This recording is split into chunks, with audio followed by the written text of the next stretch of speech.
Tukwaniriza nate ku mukutu gwaffe gwatusomera ennaalo, luno lwe lugero lwaffe. Omutwe gw'olugero gugamba nti Wakayima ne Wanjovu. Olugero luno nalwo lwalimu mu katabo ka Nile English Course Book 5 lwakuba luzze nga lufulumizibwa abawandiisi ab'enjawulo. Olugero lugenda bwe luti: awo olwatuuka ku kyalo ekimu nga wabaawo Wanjovu ne Wakayima. Wanjovu ebiseera ebisinga ng'ayiikiriza nnyo Wakayima era ng'amusekerera nti n'omunafu. Yamusoomoozanga ekintu ekitaasanyusa Wakayima. Lwali lumu Wakayima n'ayiya amagezi agasobola okuleetera Wanjovu okumussaamu ekitiibwa n'okulekerawo okumuyisaamu amaaso wamu n'okumusekerera. Wakayima yagenda ewa Wanjovu n'amugamba nti ayagala babbiisanemu mu mpaka z'emisinde babiri.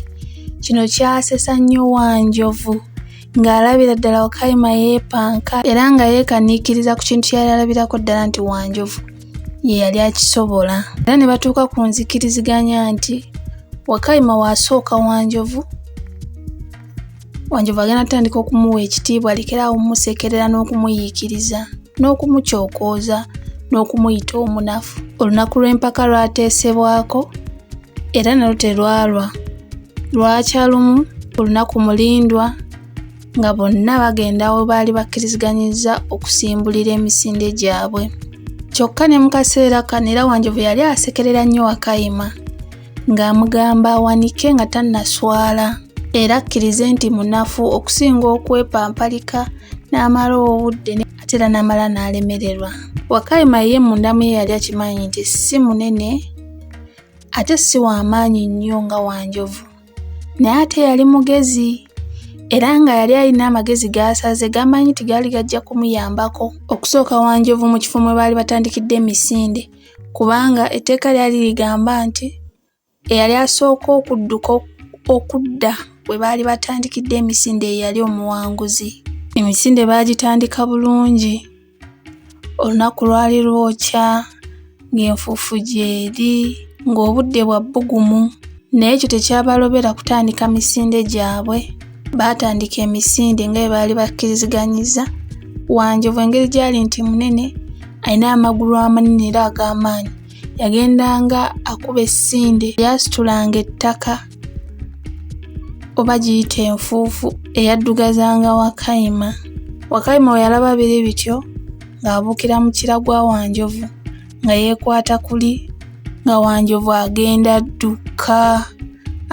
adduka nga ye muli akkiriza nti Wakayima yamuleese mabega ddala, ng'era akkiriza nti amagulu ga Wakayima gaali tegasobola kumutwala oba kumusitula ku sipiidi n'amaanyi ge gamu ng'amagulu ge.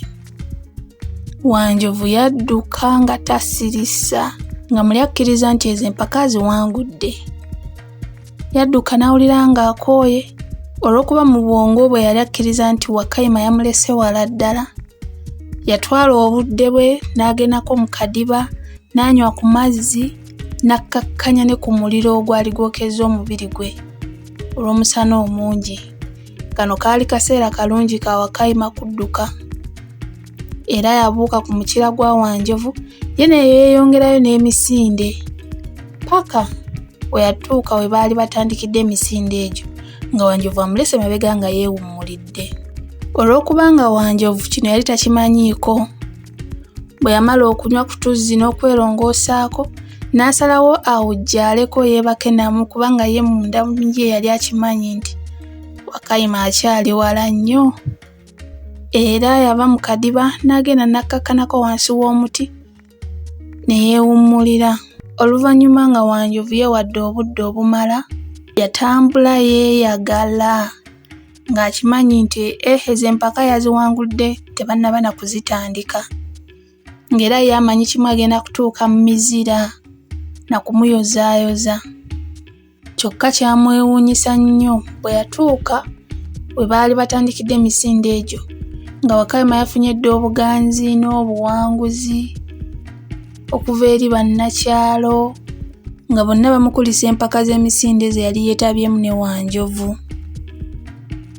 Wanjovu olwalaba Wakayima yawulira ng'aswadde naye olw'okubanga ekigendererwa kya Wakayima kyali kyakuba nti yali tayagala Wanjovu amuyiseemu maaso era ng'ayagala alekerawo okumusekerera n'okumuyita omunafu, Wanjovu yakkiriza obutaddamu kujereegereza na kunyooma yadde okuyisaamu amaaso Wakayima olw'okubanga yali amusinga omubiri n'obuwanvu. Nanga we nalabira.